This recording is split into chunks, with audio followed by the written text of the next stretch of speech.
Yetim bor xonadonda uyalmasdan kirib ovqat yeyishdan to'xtash kerak. Ularga berish kerak aslar. Ularni boshini silash kerak.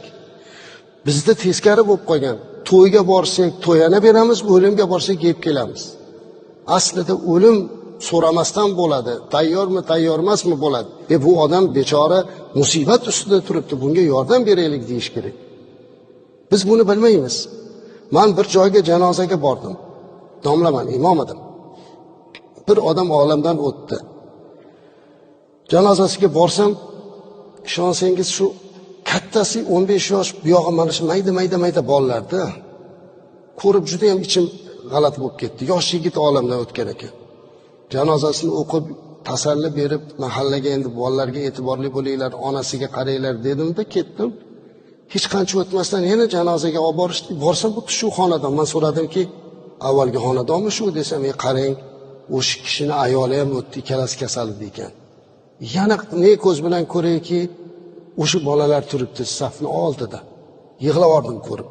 Yig'ladimda mahallaga aytdim, bularning yaqinlari bormi, qarindoshlari? Yo'q, bitta uzoqroq qarindoshi bor ekan, shu turibdi. Ey mahalla ahli, Allohdan qo'rqinglar, taqvo qilinglar. Hammamiz biz ham masjiddan yordam beraylik. Bu yetimlar bizga omonat. Bularning ota-onasi o'tibdi. Bularning boshini silaylik. Bularning ko'ynini olinglar. Ertaga bularga ihson qilasan, bu qilasan, u qilasan demanglar. Harom bo'ladi shu narsa. Zulm bo'ladi shu narsa. Rosa gapirdim. Yig'lashdi odamlar, boshqa qildi. Keldim bir juma o'tgandan keyin hujramga 3-4 ta oqsoqol kirib keldi. Domla, sizda gapimiz bor. Kiring, o'tiring. O'tirib aytdilarki, bizni mahallamizdagi janozaga bordingiz.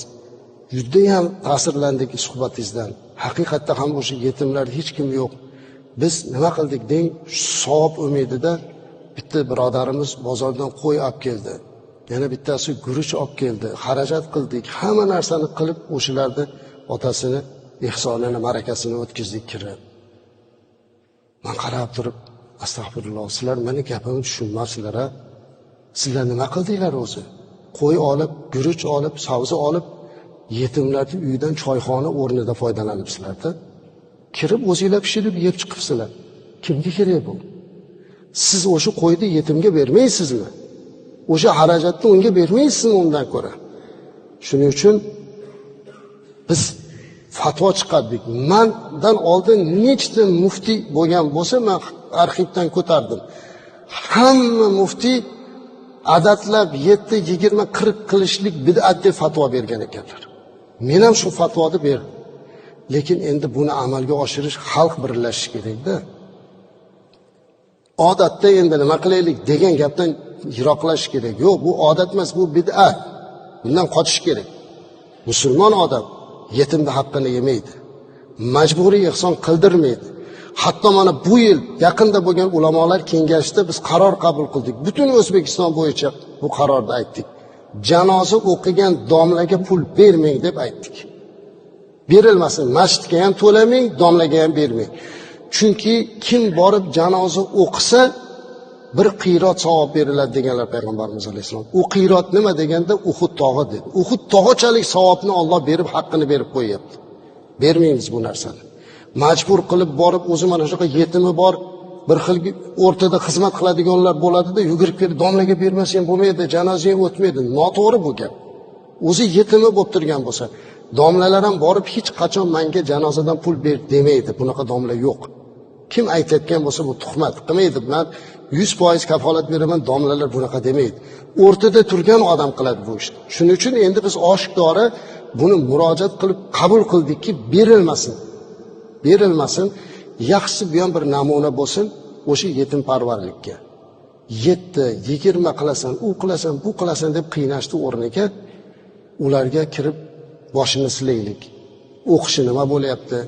Bir beva ayol qolgan bo'lsa, bu bechora nima qilyapti? Ana buni qarash bizni jamiyatning burchi azizlar. Yetim parvarlik islomning eng yaxshi tarbiya bergan, bizga qoldirgan meroslardan bittasi mana shu yetim parvarlik. Hatto aytadiki, yig'lamaydigan odam bo'ladi-yu, qalbi qattiq. Bir xilga odamlar shunaqa deb aytadi. Nimagadir yig'lay olmayman deydi. Juda ham qalbi qattiq odam bo'l, o'zi yaxshi odam. Lekin qalbi qattiq.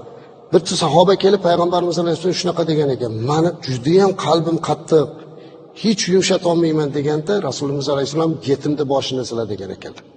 Yetimni boshini silasa qalb yumshaydi. Yetim parvarlik shunaqa. Shuning uchun yaxshi mana shu tomonga e'tibor qaraylik.